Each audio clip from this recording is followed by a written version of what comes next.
ನಮಸ್ಕಾರ ಸ್ನೇಹಿತರೆ, ನಾನು ನಿಮ್ಮ ಡಾಕ್ಟರ್ ಮನೋರಮಾ ಬಿಎನ್, ನೂಪುರ ಭ್ರಮರಿ ಭಾರತೀಯ ಜ್ಞಾನ ಪರಂಪರೆಗಳ ಅಧ್ಯಯನ ಕೇಂದ್ರದ ಪ್ರಾಚಾರ್ಯೆ ಮತ್ತು ನಿರ್ದೇಶಕಿ. ಈವರೆಗೂ ಕೂಡ ನಾವು ಭರತನಾಟ್ಯ ನೃತ್ಯ ಕಚೇರಿಯಲ್ಲಿ ಬಳಕೆಯಲ್ಲಿರುವಂತಹ ವಿವಿಧ ನೃತ್ಯ ಬಂಧಗಳನ್ನ ಅಥವಾ ನೃತ್ಯ ಪ್ರಬಂಧಗಳನ್ನ ನಾವು ಚರ್ಚಿಸ್ತಾ ಪಾಠವನ್ನ ಗಮನಿಸ್ತಾ ಇದ್ವಿ ಅಲ್ವಾ. ಈ ಹೊತ್ತಿಗೆ ನಿನ್ನೆಯಿಂದ ಮುಂದುವರೆದಂತಹ ಭಾಗ ತಿಲ್ಲಾನದ ಇತಿಹಾಸ, ಹಾಗೆ ವಾಗ್ಗೇಯಕಾರರು ಮತ್ತು ಇದರ ಬೆಳವಣಿಗೆಯ ಬಗ್ಗೆ ನಾವು ಈ ತರಗತಿನಲ್ಲಿ ತಿಳಿದುಕೊಳ್ಳೋಣ. ಈ ತರಗತಿ ಮುಖ್ಯವಾಗಿ ವಿದ್ವತ್ ಹಾಗೆ ಗಂಧರ್ವ ಮಹಾವಿದ್ಯಾಲಯದ ಪರೀಕ್ಷೆಗಳು, ಪದವಿ, ಸ್ನಾತಕೋತ್ತರ ಪದವಿ ಮತ್ತು ಸಂಶೋಧನಾ ಹಂತಗಳನ್ನು ಕೂಡ ಒಳಗೊಂಡಿದೆ. ಈ ಇವತ್ತಿನ ತಿಲ್ಲಾನದ ಹೆಚ್ಚಿನ ಮಾಹಿತಿಗಳನ್ನ ನೀವು ನೃತ್ಯ ಮಾರ್ಗ ಮುಕುರ ಅನ್ನುವಂತ ನನ್ನ ಪುಸ್ತಕದಿಂದ ಪಡಿಬಹುದು. ನೋಟ್ಸ್ ಗಳನ್ನ ಮಾಡ್ಕೊಳ್ಳೋದನ್ನ ಮರಿಬೇಡಿ. ತಿಲ್ಲಾನ ಅನ್ನುವಂತಹ ಶಬ್ದ, ಈ ಶಬ್ದ ಹಿಂದೂಸ್ತಾನಿ ಸಂಗೀತದಲ್ಲಿ ಹಾಡುವಂತಹ ತರಾನ ಅನ್ನುವಂತಹ ಶಬ್ದದಿಂದ ಉತ್ಪತ್ತಿಯಾಗಿದೆ ಅನ್ನುವಂತಹ ಅಭಿಪ್ರಾಯ ಕೆಲವರದ್ದು. ಇನ್ನೂ ಒಂದಷ್ಟು ಜನ ತಿರಿತಿಲ್ಲಾನ ಅನ್ನುವಂತಹ ಒಂದು ದೇಶಿ ಪ್ರಬಂಧದಿಂದ ಹುಟ್ಟಿದೆ ಅನ್ನುವಂತಹ ಅಭಿಪ್ರಾಯವನ್ನು ವ್ಯಕ್ತಪಡಿಸ್ತಾರೆ. ಇದಲ್ಲದೇನೆ ನಮ್ಮ ಜಾನಪದವಾಗಿರುವಂತಹ ದೇಶೀಯವಾದಂತಹ ಹಾಡುಗಳಲ್ಲಿ ಬರುವಂತಹ ತಾನ ತಂದಾನ ಅನ್ನೋದ್ರಿಂದಲೂ ಕೂಡ ಬಂದಿರಬಹುದು, ಅದಕ್ಕೆ ಸಾಮ್ಯವಿದೆ ಅನ್ನೋದನ್ನು ಕೂಡ ಹೇಳ್ತಾರೆ. ಆದ್ರೆ ಆ ಶಬ್ದದ ವ್ಯುತ್ಪತ್ತಿ ಎಲ್ಲೇ ಇರ್ಲಿ, ಆದ್ರೆ ಈ ತಿಲ್ಲಾನ ಅನ್ನುವಂಥದ್ದು ಕೈವಾಡ ಅಥವಾ ಕೈವಾರ ಅನ್ನುವಂತಹ ಸಂಗೀತ ಪ್ರಬಂಧವಾಗಿತ್ತು ಅನ್ನೋದು ನಮಗೆ ವಿದ್ವಾಂಸರ ಅಧ್ಯಯನಗಳಿಂದ ತಿಳಿದು ಬರುತ್ತೆ. ಇದಕ್ಕೆ ಸಾವಿರಾರು ವರ್ಷಗಳ ಇತಿಹಾಸವೇ ಇದೆ ಮಕ್ಕಳೇ. ಅಂದ್ರೆ ಇವತ್ತಿನ ತಿಲ್ಲಾನ ಅನ್ನುವಂಥದ್ದು ಕೈವಾಡ, ಅದರಲ್ಲೂ ಕೂಡ ಸಾರ್ಥಕ ಮಿಶ್ರ ಕೈವಾಡ ಪ್ರಬಂಧವಾಗಿದೆ ಅನ್ನೋದು ನಮಗೆ ಮನವರಿಕೆ ಆಗತ್ತೆ. ಹೇಗೆ ಅಂತ ನಾವು ತಿಳ್ಕೊಳ್ಳೋಣ. ಮತಂಗನ ಬೃಹದ್ದೇಶಿ ಸುಮಾರು ಒಂದು 5ನೇ ಶತಮಾನಕ್ಕೆ ಸಲ್ಲುವಂತಹ ದೊಡ್ಡ ಗ್ರಂಥ. ಮತಂಗ ಕರ್ನಾಟಕದವನೇ. ಈತ ಕೈವಾಡದ ಬಗ್ಗೆ ಉಲ್ಲೇಖಿಸ್ತಾನೆ. ಮುಖ್ಯವಾಗಿ ಅಕ್ಷರ, ಗೇಯತೆ, ಪಾಠಗಳನ್ನ ಒಳಗೊಂಡಿದೆ. ಅಂದ್ರೆ ಸೊಲ್ಕಟ್ಟು, ಸ್ವರ, ಹಾಗೇನೆ ಹಾಡುವಂತಹ ರೀತಿಯನ್ನ ಒಳಗೊಂಡಿದೆ, ಇದು ಕೈವಾಡ ಅಂತ ಅಂತಾನೆ. ಇನ್ನು ಚಾಳುಕ್ಯ ರಾಜ 3ನೇ ಸೋಮೇಶ್ವರ, ಇವನು ಬರೆದಿರುವಂತಹ ಗ್ರಂಥ ಯಾವ್ದು ಹೇಳಿ? ಕರ್ನಾಟಕದ ಮೊದಲ ವಿಶ್ವಕೋಶ ಅನ್ನುವಂಥ ಒಂದು ಪ್ರಖ್ಯಾತಿಯನ್ನ ಪಡೆದ, ಆದ್ರೆ ಸಂಸ್ಕೃತದಲ್ಲಿ ಇರುವಂತಹ ಗ್ರಂಥ ಮಾನಸೋಲ್ಲಾಸ ಅಥವಾ ರಾಜಮಾನಸೋಲ್ಲಾಸ. ಈ ಗ್ರಂಥಕ್ಕೆ ಇನ್ನೊಂದು ಹೆಸರು ಇದೆ, ಅದು ಅಭಿಲಾಷಿತಾರ್ಥ ಚಿಂತಾಮಣಿ ಅನ್ನುವಂಥ ಹೆಸರು. ತುಂಬಾ ಚೆನ್ನಾಗಿದೆ ಗ್ರಂಥ. ಈತನು ಕೂಡ ಕೈವಾಡದ ಬಗ್ಗೆ ಉಲ್ಲೇಖಿಸೋದನ್ನ ಕಾಣಬಹುದು. ಈತನ ಮಗ ಜಗದೇಕ ಮಲ್ಲ, ಆತನು ಕೂಡ ದೊಡ್ಡ ವಿದ್ವಾಂಸ. ಅವನು ಬರೆದಿರುವಂತಹ ಗ್ರಂಥ ಸಂಗೀತ ಚೂಡಾವಣಿ. ಈತನು ಕೂಡ ಕೈವಾಡದ ಬಗ್ಗೆ ಬರೀತಾನೆ. ಮುಂದೆ ಶಾಂಗದೇವ, ದೊಡ್ಡ ಲಾಕ್ಷಣಿಕ ಈತ ಕೊಟ್ಟಿರುವಂತಹ ಕೊಡುಗೆ ಅಸಾಮಾನ್ಯವಾದಂಥದ್ದು. ಈತನ ಗ್ರಂಥ ಸಂಗೀತ ರತ್ನಾಕರ. ಆ ಗ್ರಂಥದಲ್ಲೂ ಕೂಡ ನಾವು ಕೈವಾಡದ ಬಗ್ಗೆ ಹೆಚ್ಚಿನ ಮಾಹಿತಿಗಳನ್ನ ಪಡೆಯಬಹುದು. ಅದಕ್ಕೆ ಬರೆದಂತಹ ವ್ಯಾಖ್ಯಾನ ಕಲ್ಲಿನಾಥ ಮತ್ತು ಸಿಂಹಭೂಪಾಲರು ಇಬ್ರು ಕೂಡ ಬರೀತಾರೆ. ಕಲ್ಲಿನಾಥ ಈ ಕೈವಾಡದ ಬಗ್ಗೆ ಹೇಳ್ತಾ ಇದು ಕರಪಾಠ ಅಥವಾ ಕೈಪಾಠ ಅಂತ ಅಂತಾನೆ. ಅಂದ್ರೆ ಈ ಕೈವಾಡ ಅನ್ನುವಂಥದ್ದು ಹಸ್ತಕ್ಷೇಪ ಅಥವಾ ಕೈಡು ಅನ್ನುವಂತಹ ಒಂದು ಮೂಲಾರ್ಥವನ್ನ ಹೊಂದಿದೆ. ಇದು ಮೃದಂಗದ ತತ್ಕಾರಗಳ ವಿಚಾರವನ್ನು ಹೇಳುತ್ತೆ. ಅಂದ್ರೆ ಮೃದಂಗದ ನುಡಿಸಾಣಿಕೆ ಅಂತಹ ಕರಪಾಠಗಳಿಂದ ಉತ್ಪನ್ನವಾಗಿದೆ ಅನ್ನುವ ಥರದಲ್ಲಿ ಅವನು ವ್ಯಾಖ್ಯಾನವನ್ನು ಬರೀತಾನೆ. ಮುಂದೆ ಸಿಂಹ ಭೂಪಾಲನು ಕೂಡ ಈ ಕೈವಾಡದಲ್ಲಿ 2 ರೀತಿಯ ಪ್ರಭೇದ ಇದೆ. ಒಂದು ಶುದ್ಧ ಕೈವಾಡ, ಒಂದು ಮಿಶ್ರ ಕೈವಾಡ ಅಂತ ಅಂತಾನೆ. ಶುದ್ಧ ಕೈವಾಡ ಅಂತಂದ್ರೆ ಅದು ಪಾಠಗಳನ್ನ ಅಂದ್ರೆ ಸ್ವಲ್ಕಟ್ಟುಗಳನ್ನ ಒಳಗೊಂಡಿದೆ. ಮಿಶ್ರ ಕೈವಾಡ ಅಂತಂದ್ರೆ ಅದು ಸ್ವರಗಳನ್ನ ಹೆಚ್ಚು ಒಳಗೊಂಡಿದೆ ಅಂತ ಅಂತಾನೆ. ಅದರಲ್ಲೂ ಕೂಡ 2 ವರ್ಗಗಳನ್ನ ಹೇಳ್ತಾನೆ. ಅರ್ಥಗರ್ಭಿತ ಪದಗಳನ್ನ ಹೊಂದಿದ್ರೆ ಅದು ಸಾರ್ಥಕ ಕೈವಾಡ ಅಂತಲೂ, ಪಾಠಾಕ್ಷರಗಳನ್ನ ಹೊಂದಿದ್ದು ಅರ್ಥ ಇಲ್ಲದೆ ಇದ್ರೆ ಅದನ್ನ ನಿರರ್ಥಕ ಕೈವಾಡ ಅಂತಲೂ ಕೂಡ ಹೆಸರಿಸ್ತಾನೆ. ಅಂದ್ರೆ ಈಗ ಸಿಗ್ತಾ ಇರುವಂತಹ ತಿಲ್ಲಾನದ ಕ್ರಮವನ್ನ ನೀವು ಗಮನಿಸ್ತಾ ಬನ್ನಿ, ಯಾವುದೆಲ್ಲ ಕೈವಾಡದ ಒಳಗಡೆ ಇರುವಂತಹ ವರ್ಗಗಳನ್ನ ಇದಕ್ಕೆ ಹೇಳ್ಬಹುದು ಅಂತ. ಕೈವಾಡದ ಲಕ್ಷಣವನ್ನ ಗಮನಿಸೋದಾದ್ರೆ ಅದು ತಾಳ ನಿಬದ್ಧವಾಗಿದೆ, ವಾದ್ಯಗಳಿಂದ ಒಡಗೂಡಿದೆ, ಪಾಠಾಕ್ಷರ ಅಂದ್ರೆ ಸೊಲ್ಕಟ್ಟು ತತ್ಕಾರ ಸಹಿತವಾಗಿದೆ. ಕೊನೆಯ ಭಾಗದಲ್ಲಿ ಪಾಠಾಕ್ಷರ ಮಾತ್ರ ಅಲ್ಲದೇನೆ ಸಾಹಿತ್ಯವೂ ಇರಬೇಕು. ನೋಡಿ ಎಷ್ಟು ಹೊಂದಿಕೆ ಆಗತ್ತಲ್ಲ ಈ ಹೊತ್ತಿನ ತಿಲ್ಲಾನದ ರಚನೆಯ ಪದ್ಧತಿಗೆ. ಹಾಗಾಗಿ ತಿಲ್ಲಾನದ ರಚನೆ ಅನ್ನುವಂಥದ್ದು ನೇರ ನಮ್ಗೆ ಕೈವಾಡ ಪ್ರಬಂಧಗಳಿಂದಲೇ ಅದು ಉತ್ಪನ್ನ ಆಗಿದೆ ಅನ್ನೋದನ್ನ ಗಮನಿಸಬಹುದು. ಮತ್ತು ಈ ಕೈವಾಡ ಪ್ರಬಂಧವು ಮೂಲತಃ ವಾದ್ಯ ಪ್ರಬಂಧ ಅಂದ್ರೆ ಮೃದಂಗ ವಾದ್ಯ ಪ್ರಬಂಧವಾಗಿತ್ತು. ನಂತರದಲ್ಲಿ ಇದು ಸಂಗೀತ ಪ್ರಬಂಧ, ನೃತ್ಯ ಪ್ರಬಂಧವಾಗಿ ಬೆಳವಣಿಗೆಯನ್ನ ಹೊಂದಿತ್ತು ಅಂತ ಅನ್ನೋದು ಗೊತ್ತಾಗತ್ತೆ. ಹಾಗಾಗಿ ಮೂಲತಃ ವಾದ್ಯ ಪ್ರಬಂಧ ಈ ವಿಷಯ. ಮತ್ತೆ ಈ ಗ್ರಂಥಗಳನ್ನೆಲ್ಲ ನಾನು ಹೇಳದ್ನಲ್ಲ, ಇದ್ರ ಬಗ್ಗೆ ನಮ್ಗೆ ಹೆಚ್ಚಿನ ಮಾಹಿತಿ ಬೇಕಲ್ಲ ಮೇಡಮ್. ನಮ್ಮ ಪರೀಕ್ಷೆಗಳಲ್ಲಿ ಶಾಂಗದೇವನ ಸಂಗೀತ ರತ್ನಾಕರ ಇದೆ, ಲಾಸ್ಯರಂಜನ ಇದೆ, ಹಾಗೆ ಇನ್ನಿತರ ಗ್ರಂಥಗಳನ್ನು ಕಾಣ್ತೀವಲ್ವಾ. ಇದ್ರ ಬಗ್ಗೆ ಹೆಚ್ಚಿನ ಮಾಹಿತಿ ಎಲ್ಲಿಂದ ಅಂತ ಕೇಳಿದ್ರೆ, ಅಧಿಕೃತವಾದಂತಹ ಸಂಶೋಧನಾಬದ್ಧವಾದ ಮಾಹಿತಿ ನಮ್ಮದೇ ಶಾಸ್ತ್ರರಂಗ ಸರಣಿ ಕಾರ್ಯಕ್ರಮದಲ್ಲಿ ಇದೆ. ಒಟ್ಟು 67 ಸರಣಿ ಕಾರ್ಯಕ್ರಮ, ಅದು ಎಪಿಸೋಡ್ಗಳಿದೆ, ಸಂಚಿಕೆಗಳಿದೆ. ಅದರಲ್ಲಿ ನಿಮಗೆ ಈ ನಿಮ್ಮ ಪರೀಕ್ಷೆಗೆ ಬೇಕಿರುವಂತಹ, ಮತ್ತು ನಾನೀಗಾಗಲೇ ಎಷ್ಟೊಂದು ನೃತ್ಯ ಪ್ರಬಂಧಗಳನ್ನ ಉಲ್ಲೇಖಿಸ್ತಾ ಮಾತಾಡಿದಿನಲ್ಲ, ಆ ಎಲ್ಲ ಗ್ರಂಥಗಳ ಸವಿಸ್ತಾರವಾದಂತಹ ಪರಿಚಯ ಇದೆ. ನಿಮಗೆ ಅದರಿಂದ ಇನ್ನೂ ಹೆಚ್ಚಿನ ಲಾಭವೂ ಕೂಡ ಉಂಟಾಗುತ್ತದೆ ಮುಂದಿನ ದಿನಗಳಲ್ಲಿ. ಹೀಗೆ ತಿಲ್ಲಾನ ನೃತ್ಯ ಕಚೇರಿಗೆ ಅಂತಲೇ ಅದು ನಂತರದಲ್ಲಿ ಬಳಕೆ ಆಗೋದನ್ನ ನಾವು ಕಾಣ್ತೀವಿ. ಮತ್ತೆ ಸಂಗೀತ ಶಾಸ್ತ್ರಕಾರ ಏನ್ ಮಾಡಿದ್ರು ಅಂತಂದ್ರೆ, ತಿಲ್ಲಾನದ ಬಳಕೆಯನ್ನ ಸಂಗೀತ ಕಚೇರಿನಲ್ಲಿ ತಂದ್ರು ಅಂತಲೂ ಕೂಡ ಹೇಳ್ತಾರೆ. ಮೊದಲನೆಯ ತಿಲ್ಲಾನದ ಸ್ವರೂಪ 18ನೇ ಶತಮಾನದಲ್ಲಿದ್ದಂತಹ ತಂಜಾವೂರಿನ ದೊರೆ ಪ್ರತಾಪ ಸಿಂಹನ ಆಸ್ಥಾನ ವಿದ್ವಾಂಸರವರು, ಅವರು ಮೆಲಟ್ಟೂರು ವೀರಭದ್ರಯ್ಯ ಅವರಿಂದ ರಚಿಸಲ್ಪಟ್ಟಿತು. ಇವರ ರಚನೆಗಳ ಒಂದು ಅಂಕಿತ ಏನು ಅಂತಂದ್ರೆ, ಅಚ್ಯುತ ವರದ, ಪ್ರತಾಪರಾಮ ಅನ್ನುವಂಥ ಅಂಕಿತ ಮುದ್ರೆ. ಇವ್ರನ್ನ ಮಾರ್ಗದರ್ಶಿ ವೀರಭದ್ರಯ್ಯ, ಚೌಕಂ ವೀರಭದ್ರಯ್ಯ ಅಂತಲೂ ಕೂಡ ಕರೀತಾರೆ. ನಿಮ್ಗೆ ಇಲ್ಲೇ ಗೊತ್ತಾಗ್ತಾ ಇದೆ, ಮೆಲಟ್ಟೂರು ಅಂತ ಬಂದ ತಕ್ಷಣವೇ ಗೊತ್ತಾಗತ್ತೆ. ಮೆಲಟ್ಟೂರು ಭಾಗವತ ಮೇಳದಲ್ಲೂ ಕೂಡ ತಿಲ್ಲಾನಗಳ ಬಳಕೆ ಮತ್ತು ರಚನೆ ಅಗಾಧ ಪ್ರಮಾಣದಲ್ಲಿ ನಡೆದಿದೆ. ಈ ಹೊತ್ತಿನ ಮೆಲಟ್ಟೂರು ಭಾಗವತ ಮೇಳದಲ್ಲೂ ಕೂಡ ನಾಯಿಕೆ ತಿಲ್ಲಾನವನ್ನ ನರ್ತಿಸೋದನ್ನ ಕಾಣಬಹುದು. ಆದ್ರೆ ಅಂತ್ಯದ ಭಾಗವಾಗಲ್ಲ, ಎಲ್ಲೋ ಮಧ್ಯದಲ್ಲಿ ಬಂದು ಹೋಗುತ್ತೆ. ಇದೇನು ಮಧ್ಯದಲ್ಲಿ ಬಂದು ಹೋಗುತ್ತಲ್ಲ, ಇದಕ್ಕೆ ಯಾವ ತರದ ಇತಿಹಾಸ ಅಂತ ಕೇಳಿದ್ರೆ, ಹೌದು, ದೀರ್ಘವಾದ ಇತಿಹಾಸವೇ ಇದೆ. ತಿಲ್ಲಾನವನ್ನ ಅಂತ್ಯಕ್ಕೆ ಬಳಸಬೇಕು ಅನ್ನುವಂತಹ ಯಾವುದೇ ಉಲ್ಲೇಖಗಳು ಕೂಡ ಇಲ್ಲ. ಅದು ನಾವು ಭರತನಾಟ್ಯ ನೃತ್ಯ ಪದ್ಧತಿನಲ್ಲಿ ತಂಜಾವೂರು ಸಹೋದರರು ಮೊದಲಾದಂಥವರ ನಿರ್ಣಯದ ಮೂಲಕವಾಗಿ ಬಂದಿರೋದು ಬಿಟ್ರೆ, ಈಗ 2ನೇ ಶರಭೂಜಿ ತಂಜಾವೂರು ಸಹೋದರರು ನಿರ್ಣಯಿಸೋದಕ್ಕಿಂತಲೂ ಮುಂಚೆ ಬಂದಂತಹ ಏನು ಗ್ರಂಥ ಯಾವುದು, ನಿರೂಪಣಗಳು ಅಥವಾ ಕೊರ್ವ್ಯಾಚೆ ಸಾಹಿತ್ಯಾಸೆ ಜಿನ್ನಸ್, ಮರಾಠಿ ಸಾಹಿತ್ಯದಲ್ಲಿರುವಂತಹ ಒಂದು ನೃತ್ಯ ಪ್ರಬಂಧಗಳ ಗುಚ್ಛ ಅಲ್ವಾ. ನಾನೀಗಾಗಲೇ ಎಷ್ಟೋ ಸಲ ಇದನ್ನ ಹೇಳಿದ್ದೀನಿ. ಇದರಲ್ಲಿ ಪ್ರತಿ ನಿರೂಪಣೆಗಳಲ್ಲೂ ಕೂಡ ಈಗ ಒಟ್ಟು ಎಷ್ಟು 14-12 ನಿರೂಪಣೆಗಳಿದ್ರೆ, ಅದರಲ್ಲಿ ಪ್ರತಿ ನಿರೂಪಣೆಗಳಲ್ಲಿ 10ನೇ ನೃತ್ಯವಾಗಿ ತಿಲ್ಲಾನ ಕಂಡು ಬರುತ್ತೆ. ಸುಮಾರು 18-19 ನೃತ್ಯ ಇದೆ, ಅದ್ರಲ್ಲಿ 10ನೇ ನೃತ್ಯ ಅಂದ್ರೇನು, ಮಧ್ಯದಲ್ಲಿ ತಿಲ್ಲಾನ ಕಂಡು ಬರುತ್ತೆ. ಅದು ಕೂಡ 2 ಅಭಿನಯ ಪದಗಳ ಮಧ್ಯೆ ಬರುತ್ತೆ. ಅಭಿನಯ ಪದ ತಿಲ್ಲಾನ, ಪುನಃ ಅಭಿನಯ ಪದ, ಅದಾದ್ಮೇಲೆ ಜಕ್ಕಿನಿ ಪದ, ಅದಾದ್ಮೇಲೆ ಗೀತ, ಪ್ರಬಂಧ, ತ್ರಿಪುಟ, ಶ್ಲೋಕವರ್ಣ, ಕೌತ, ಆದ್ಮೇಲೆ ಮಂಗಳ.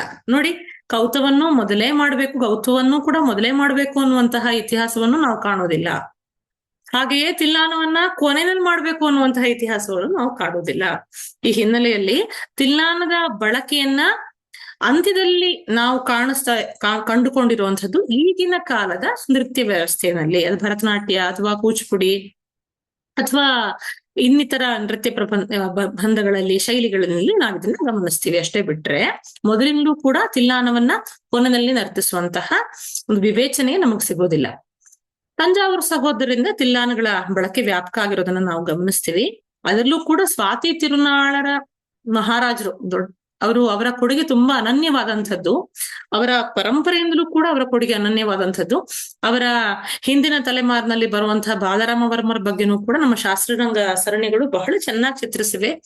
ಅವಶ್ಯವಾಗಿ ಕೇಳಿ, ನಿಮ್ಗೆ ತುಂಬಾ ಉಪಯೋಗ ಆಗತ್ತೆ ಇದೆಲ್ಲವೂ ಕೂಡ.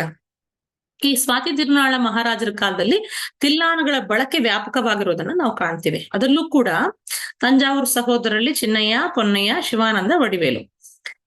ಇದ್ರಲ್ಲಿ ಚಿನ್ನಯ್ಯ ಮೈಸೂರಿಗೆ ಬಂದ್ರು, ಮೈಸೂರು ರಾಜರ ಆಸ್ಥಾನದಲ್ಲಿ ಅವರು ಆಶ್ರಯವನ್ನ ಪಡೆದ್ರು. ಕೊನೆಯ ವಡಿವೇಲು ಯಾರಿದ್ದಾರೆ, ಅವರು ಕೂಡ ರಾಜರ ಆಸ್ಥಾನಕ್ಕೆ ಹೋದ್ರು, ಆದ್ರೆ ಕೇರಳದ ರಾಜರ ಆಸ್ಥಾನಕ್ಕೆ, ಸ್ವಾತಿ ತಿರುನಾಳ ಮಹಾರಾಜರ ಆಸ್ಥಾನಕ್ಕೆ ಹೋಗಿ ಅಲ್ಲಿ ಸೇವೆ ಸಲ್ಲಿಸ್ತಾರೆ. ಹಾಗಾಗಿ ಅಲ್ಲಿಯೂ ಕೂಡ ನಾವು ತಿಲ್ಲಾನಗಳ ಒಂದು ವ್ಯಾಪಕವಾದಂತಹ ಬೆಳವಣಿಗೆಯನ್ನ ಗುರುತಿಸ್ತೇವೆ.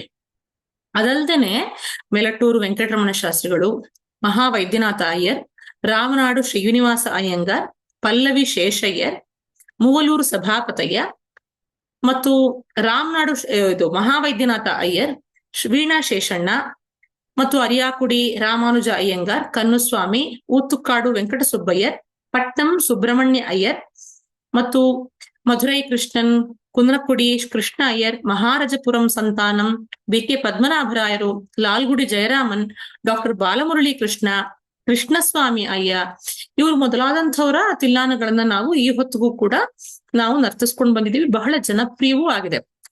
ನಾನೀಗಾಗ್ಲೇ ಹೇಳಿದೆ, ನಿರೂಪಣದಲ್ಲೂ ಕೂಡ ಅಂದ್ರೆ ಶರಭೋಜಿ ಮಹಾರಾಜ ಬರೆದಿರುವಂತಹ ಕೊರ್ವ್ಯಾಚ ಸಾಹಿತ್ಯಾಚ ಜಿನ್ನಸ್ನಲ್ಲೂ ಕೂಡ ತಿಲ್ಲಾನಗಳಿದೆ. ಅಂದ್ರೆ ಮರಾಠಿ ಭಾಷೆನಲ್ಲೂ ತಿಲ್ಲಾನಗಳಿದೆ, ತಮಿಳಿನಲ್ಲೂ ಹಾಗೇನೆ. ಕಂಬರಾಮಾಯಣವನ್ನ ಆಧರಿಸಿದಂತಹ ಸಾಹಿತ್ಯವನ್ನು ಉಳ್ಳಂತಹ ತಿಲ್ಲಾನಗಳು ಕೂಡ ಜನಪ್ರಿಯವಾಗಿದೆ. ಇನ್ನು ಮೈಸೂರು ರಾಜರುಗಳ ಕಾಲದಲ್ಲೂ ಕೂಡ ಕನ್ನಡದಲ್ಲೂ ಕೂಡ ತಿಲ್ಲಾನಗಳಿತ್ತು. ಇದೇನಪ್ಪಾ ಕನ್ನಡದಲ್ಲಿತ್ತು, ಮರಾಠಿನಲ್ಲಿತ್ತು, ತಮಿಳಿನಲ್ಲಿತ್ತು ಅಂತ ಹೇಳ್ತಾರೆ, ಅಂದ್ರೆ ನೃತ್ಯವೇ ಜಾಸ್ತಿ ಅಲ್ವಾ ಅಂತ ಕೇಳಿದ್ರೆ, ಸಾಹಿತ್ಯ ಅಂತ ಕೊನೆಗೊಂದಿದೆ ಅಲ್ವಾ, ಅದನ್ನ ಗುರುತಿಸ್ಕೊಂಡ ಹಾಗೇನೆ ಸಾಮಾನ್ಯವಾಗಿ ತಿಲ್ಲಾನ ಯಾವ ಭಾಷೆಯದ್ದು ಅಂತ ನಿರ್ಣಯಿಸ್ತಾರೆ. ಹಾಗಾಗಿ ಕನ್ನಡದಲ್ಲೂ ಕೂಡ ತಿಲ್ಲಾನಗಳನ್ನು ರಚನೆ ಮಾಡಿದ್ದಾರೆ. ಮೈಸೂರು ವಾಸುದೇವಾಚಾರ್ಯರು, ಮೈಸೂರು ಸದಾಶಿವರಾಯರು, ಮೈಸೂರು ವೆಂಕಟಗಿರಿಯಪ್ಪ, ಮುತ್ತಯ್ಯ ಭಾಗವತರು, ವೀಣಾ ಶೇಷಣ್ಣ, ಪಿಟೀಲು ಚೌಡಯ್ಯನವರು, ಡಾಕ್ಟರ್ ದೊರೆಸ್ವಾಮಿ ಅಯ್ಯಂಗಾರ್ ಮೊದಲಾದಂತಹ ಶ್ರೇಷ್ಠ ರಚನಾಕಾರರ ತಿಲ್ಲಾನಗಳನ್ನ ನಾವು ಗುರುತಿಸಬಹುದು. ಇದಲ್ಲದೇನೆ ಈ ಹೊತ್ತಿಗೂ ಕೂಡ ಬೇಕಾದಷ್ಟು ಒಂದು 40-50 ವರ್ಷಗಳಲ್ಲಿ ಬೇಕಾದಷ್ಟು ವಿದ್ವಾಂಸರು, ವಾಗ್ಗೇಯಕಾರರು, ಹಾಗೆಯೇ ಕಲಾವಿದರು ಕೂಡ ತಿಲ್ಲಾನಗಳ ರಚನೆಯನ್ನ ಮಾಡಿದ್ದಾರೆ. ರೂಪಕ ಮತ್ತು ಆದಿತಾಳದಲ್ಲಿ ಸಾಮಾನ್ಯವಾಗಿ ತಿಲ್ಲಾನಗಳು ಹೆಚ್ಚಿರುತ್ತಲ್ವಾ, ಕೆಲವೊಮ್ಮೆ ಮಾತ್ರ ವಿಶೇಷ ತಾಳಗಳಲ್ಲಿ ಕೂಡ ರಚನೆ ಆಗಿರುತ್ತೆ. ಅದರಲ್ಲೂ ಕೂಡ ವಿಶೇಷವಾಗಿರುವಂತದ್ದನ್ನ ಹೇಳೋದಾದ್ರೆ ಮಹಾವೈದ್ಯನಾಥ ಅಯ್ಯರ್ ಅವ್ರು ಬರೆದಿರುವಂತಹ ತಿಲ್ಲಾನ, ಇದು ಕನ್ನಡ ರಾಗದ ಒಂದು ಗೌರಿ ನಾಯಕ ತಿಲ್ಲಾನ ಅಂತಲೇ ಹೆಸರಿದಕ್ಕೆ. ಇದೊಂದು ಸಿಂಹನಂದನ ತಾಳದಲ್ಲಿರುವಂತಹ ತಿಲ್ಲಾನ. ನಾವು ಸಾಮಾನ್ಯವಾಗಿ ಭರತನಾಟ್ಯದಲ್ಲಿ ಸುಳಾದಿ ಸಪ್ತ ತಾಳಗಳನ್ನ ಬಿಟ್ಟ ಹಾಗೇನೆ ಬೇರೆ ತಾಳಗಳನ್ನ ಅಷ್ಟಾಗಿ ಮಾಡೋದಿಲ್ಲ. ಆದ್ರೆ ಕೂಚಿಪುಡಿನಲ್ಲಿ ಈ ಹೊತ್ತಿಗೂ ಕೂಡ ಸಿಂಹನಂದನ ತಾಳವನ್ನೆಲ್ಲ ತಮ್ಮ ನೃತ್ಯ ಬಂಧಗಳಲ್ಲಿ ಅಳವಡಿಸ್ಕೊಂಡು ಮಾಡ್ತಾರೆ. ಇದೊಂದು ದೇಶಿ ತಾಳ. ಒಂದು ಆವರ್ತಕ್ಕೆ 128 ಅಕ್ಷರ ಇರುವಂತಹ ದೀರ್ಘವಾದಂತಹ ತಾಳ. ಈ ತಾಳದಲ್ಲಿರುವಂತಹ ಏಕೈಕ ತಿಲ್ಲಾನ ಅಂತಲೂ ಕೂಡ ಈ ಗೌರಿ ನಾಯಕ ತಿಲ್ಲಾನಕ್ಕೆ ಹೆಸರಿದೆ. ಇದರ ಮೊದಲ ಆವರ್ತದಲ್ಲಿ, ಇದರ ವಿಶೇಷತೆ ಹೇಳ್ತೀನಿ ಕೇಳಿ. ಇದರ ಮೊದಲ ಆವರ್ತದಲ್ಲೇ ನಟರಾಜನನ್ನ ಸ್ತುತಿಸುವಂತಹ ಒಂದು ಸಂಸ್ಕೃತ ಸಾಹಿತ್ಯ ಇದೆ. ಎರಡನೇ ಒಂದು ವಿಭಾಗದಲ್ಲಿ ನಮ್ಮ ಮಾಮೂಲಿ ಪಾಠಾಕ್ಷರ ಸಹಿತವಾಗಿರುವಂತಹ ಸೊಲ್ಕಟ್ಟುಗಳನ್ನ ಕಾಣಬಹುದು. ಸಿಂಹನಂದನ ತಾಳದ ಈ ತಿಲ್ಲಾನವನ್ನ ತಿಲ್ಲಾನ ಧರುವಾಗಿ ನರ್ತಿಸುವಂತಹ ಸಂಪ್ರದಾಯವನ್ನ ನಾವು ಮೈಸೂರು ಪರಂಪರೆಯಲ್ಲಿ ಕಾಣಬಹುದು. ಬಹಳ ಅಪರೂಪವಾದಂತಹ ತಿಲ್ಲಾನ ಇದು. ಅಪರೂಪವಾದಂತಹ ಅಭಿವ್ಯಕ್ತಿ ಕೂಡ. ತುಂಬಾ ಜನ ನರ್ತಿಸೋದಿಲ್ಲ, ಆದ್ರೆ ಮೈಸೂರು ಶೈಲಿನಲ್ಲಿ ಈ ಹೊತ್ತಿಗೂ ಇದೆ. ಏನಿದು ತಿಲ್ಲಾನ ಧರು ಅಂತ ಕೇಳಿದ್ರೆ, ತಿಲ್ಲಾನ ಅನ್ನೋದು ಧರುವಿನ ಮಾತನ್ನ ಒಳಗೊಂಡ್ರೆ, ಅಂದ್ರೆ ಸಾಹಿತ್ಯ ಮೊದಲು ಕಾಣಿಸ್ಕೊಳ್ಬೇಕು. ಪಾತ್ರದ ವಿಷಯ ಧರು ಅಂತಂದ್ರೆ ಹಾಗೆ ಅಲ್ವಾ, ಪಾತ್ರವನ್ನ ಪ್ರಸ್ತುತಿ ಮಾಡುವಂತಹ ವಿಷಯ.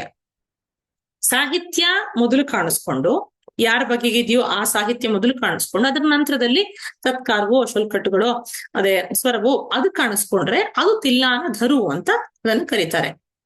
ಸಾಮಾನ್ಯವಾಗಿ ಮೈಸೂರು ಪ್ರಾಂತದ ನೃತ್ಯ ಶೈಲಿನಲ್ಲಿ ಇದನ್ನು ನಾವು ಗಮನಿಸ್ತೀವಿ. ಅದಲ್ಲದೇನೂ ಕೂಡ ಕೆಲವೊಂದ್ಸಲ ಪಂದನಲ್ಲೂರು ಶೈಲಿನಲ್ಲೂ ಕೂಡ ಅಪರೂಪವಾಗಿ ಇದನ್ನ ಕಲಿತು ನರ್ತಿಸೋರಿದ್ದಾರೆ. ಕೃಷ್ಣಸ್ವಾಮಿ ಅಯ್ಯರ್ ಅನ್ನೋರು ಬರೆದಿರುವಂತಹ ಸುರುಟಿ ರಾಗದ ತಿಲ್ಲಾನಧರು ತುಂಬಾ ಜನಪ್ರಿಯವಾಗಿದೆ.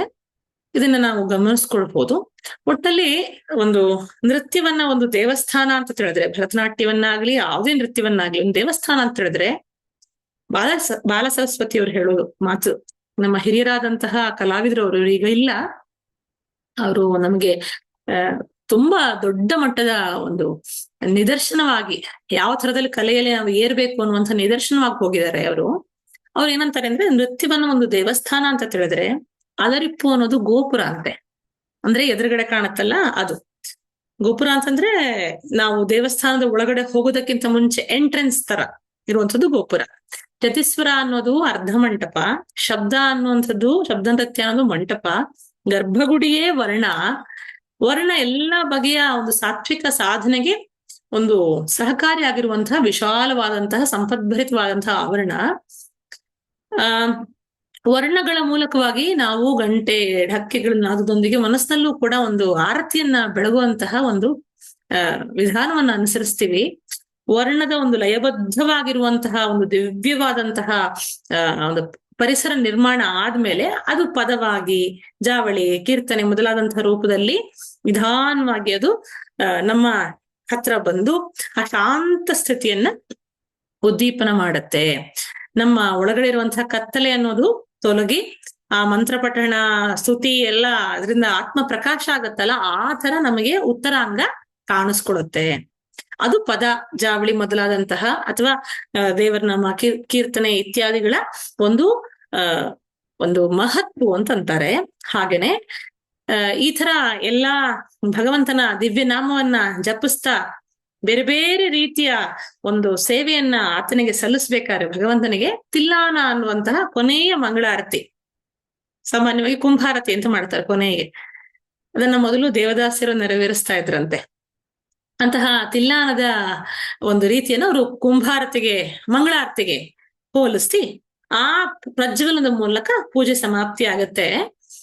ಹಾಗಾಗಿ ರಸಿಕ ಅನ್ನೋನು ನಿಜವಾಗ್ಲೂ ಕೂಡ ಆ ರಸಿಕ ಅನ್ನೋನು ಭಕ್ತನೇ ಆಗಿದ್ದಾನೆ. ತನ್ನ ಹೃದಯದ ತುಂಬ ಎಲ್ಲ ಆ ರಸದೃಷ್ಟಿಯನ್ನ, ಅನುಭವವನ್ನ ಹೊಂದುತ್ತಾ ಆ ದೇವರ ಸ್ತುತಿ, ನಾಮಸ್ಮರಣೆ, ಶ್ಲೋಕಗಳು ಎಲ್ಲದೂ ಕೂಡ ಆತನನ್ನ ಇನ್ನೊಂದಷ್ಟು ಅನುಭವಕ್ಕೆ ಏರ್ಸುತ್ತೆ, ಅಧ್ಯಾತ್ಮಕ್ಕೆ ಏರ್ಸುತ್ತೆ ಅಂತ ಅವ್ರು ಹೇಳ್ತಾರೆ. ಎಷ್ಟು ಸೊಗಸಾಗಿದೆ ಅಲ್ವಾ ನಮ್ಮ ನೃತ್ಯ ಕಚೇರಿ. ನಾವ್ ಇದನ್ನ ಮಾರ್ಗ ಅಂತ ಈ ಹೊತ್ತಿಗೆ ಕರಿತಾ ಇದೀವಿ. ಮಾರ್ಗ ಅಂದ್ರೆ ಏನ್ ಮಕ್ಳೇ? ದಾರಿ ಅನ್ನೋದ್ ಅರ್ಥ. ಆ ಭಗವಂತನ ಆ ಒಂದು ಆನಂದದ ಒಂದು ಗಮ್ಯ ಗುರಿಯನ್ನ ತಲುಪೋದಕ್ಕೆ, ಆ ರಸ ದೃಷ್ಟಿಯನ್ನ ತಲುಪೋದಕ್ಕೆ ನಮಗೆ ದೊಡ್ಡೋರ್ ಹಾಕಿ ಕೊಟ್ಟಿರುವಂತ ಹಾದಿ. ಆ ಹಾದಿಯಲ್ಲಿ ತಿಲ್ಲಾನವನ್ನ ಈ ಹೊತ್ತಿಗೆ ನಾನು ಪಾಠವನ್ನು ಮುಗಿಸಿದ್ದೇನೆ. ಮುಂದಿನ ತರಗತಿನಲ್ಲಿ ಮತ್ತೊಂದು ಪಾಠದೊಂದಿಗೆ ಬರ್ತೇನೆ. ಸರಿ, ಸಿಗೋಣ. ನಮಸ್ಕಾರ.